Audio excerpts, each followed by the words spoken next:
আচ্ছা, আর দেশে কি পরিমাণ পেঁয়াজ আছে যেহেতু এলসি গুঞ্জনটা আস্তে আস্তে বন্ধ হয়ে যাচ্ছে? না, এলসি গুঞ্জনটা বন্ধ হয়ে যেতে সরকার ভালো একটা পদক্ষেপ নিছে। এলসি এই মুহূর্তে দিলে এই কৃষকরা তো মনে করেন আর মাঠে আছে 15 থেকে 20 দিন। আচ্ছা আচ্ছা। আর যারা নতুন মুড়ি কাটা পেয়ে জানবো এগোটা নিয়ে হলো সাবজেক্ট। আসসালামু আলাইকুম। ওয়ালাইকুম আসসালাম ভাই, কেমন আছেন? এই তো আলহামদুলিল্লাহ ভালো। আপনাদের যে পেঁয়াজ আমরা গেল কয়েকদিন আগে দেখেছি যে মার্কেটে একবারে আমদানি কম ছিল, সবাই এলসি গুঞ্জন উঠিয়ে দিয়েছি, এলসি প্রয়োজন হবে, কিন্তু এই মুহূর্তে আপনারা সেই বিষয়টা কেমন দেখছেন? কেমন আমদানি চলছে এখন পর্যন্ত পরিমাণে আমদানি আছে, আর বেশি দিন রাখা যাবে না। এখন পেঁয়াজের মধ্যে গাছ বাইরে যেতেছে হালকা পাতলা, বুঝছেন? আচ্ছা আচ্ছা আচ্ছা, মানে হালকা পাতলা গাছ বাইরে যাইতেছে। হ্যাঁ হ্যাঁ হ্যাঁ, মানে এই সমস্ত পেঁয়াজ ধরে রাখা যাবে না? না না, এখন আর ধরে রাখার সময় নাই। বাজার 2 টাকা কমলেও বিক্রি করতে হবে, বাড়লেও বিক্রি করতে হবে। এখন রাখার কোনো সিস্টেম নাই, কোনো অপশন নাই। না না। আচ্ছা আচ্ছা, আর দেশে কি পরিমাণ পেঁয়াজ আছে যেহেতু এলসি গুঞ্জনটা আস্তে আস্তে বন্ধ হয়ে যাচ্ছে? না, এলসি গুঞ্জনটা বন্ধ হয়ে যেতে সরকার ভালো একটা পদক্ষেপ নিছে। এলসি এই মুহূর্তে দিলে এই কৃষকরা তো মনে করেন আর মাঠে আছে 15 থেকে 20 দিন। আচ্ছা আচ্ছা। আর যারা নতুন মুড়ি কাটা পেয়ে জানবো এগোটা নিয়ে হলো সাবজেক্ট। আচ্ছা, ঠিক আছে, বুঝতে পারছি। ওনারা মনে করেন প্রথম 60 বেচবো, 70 বেচবো, তারপরে বেচতে বেচতে 40 টাকা কেজি আইসা পড়বো পেঁয়াজের বাজার। পেঁয়াজের বাজার, হ্যাঁ অবশ্যই 40 টাকা আসবে।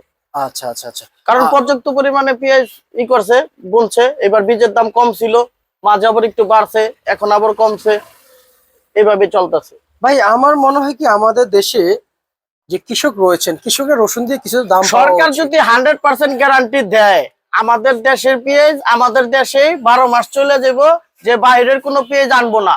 আচ্ছা, কিন্তু সরকারের একটা আস্থা দিতে হবে কৃষকরে, যে আমরা বাইরের পেঁয়াজ যে বাইরের পেঁয়াজ আমরা আনবো না, আমাদের বাংলাদেশে উৎপাদন করে বাংলাদেশেই খাওয়াবে, দেশের টাকা দেশে থাকবে, ওটা কোনো সমস্যা না। কিন্তু ভাই আপনার কথা অনুযায়ী আমরা যতটুকু বুঝতে পারছি যে এখন আর কৃষকদের কথা আর আপনার কথা এক যাচ্ছে না।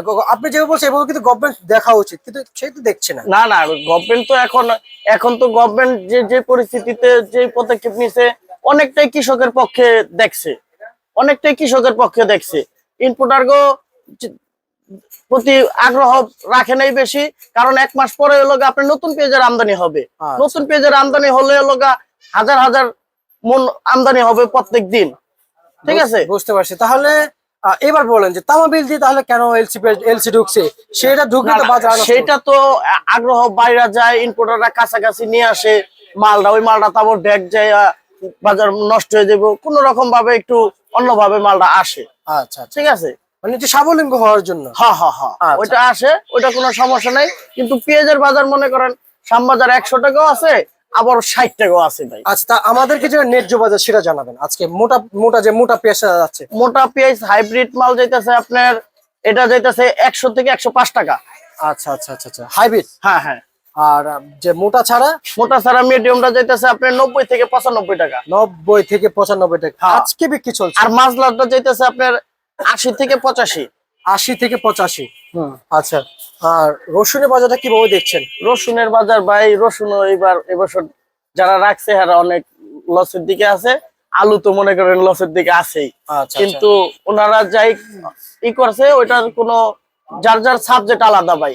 যারা রসুন রাখে এরা পেঁয়াজ রাখে না, যারা পেঁয়াজ রাখে এরা আলু রাখে না। ঠিক আছে, রসুনের দাম কেমন যাচ্ছে আজকে? রসুনের দাম আপনার 65 থেকে 45 টাকা। আচ্ছা আচ্ছা, সর্বোচ্চ সর্বনিম্ন। আলুর দাম কেমন আছে? আলুর দাম আছে আপনার 12 থেকে 18 টাকা, 12 থেকে 18 টাকা, 17 টাকা। আচ্ছা আচ্ছা, বুঝতে পারছি। ঠিক আছে, আপনাকে ধন্যবাদ। এই ছিল আজকে সর্বোচ্চ।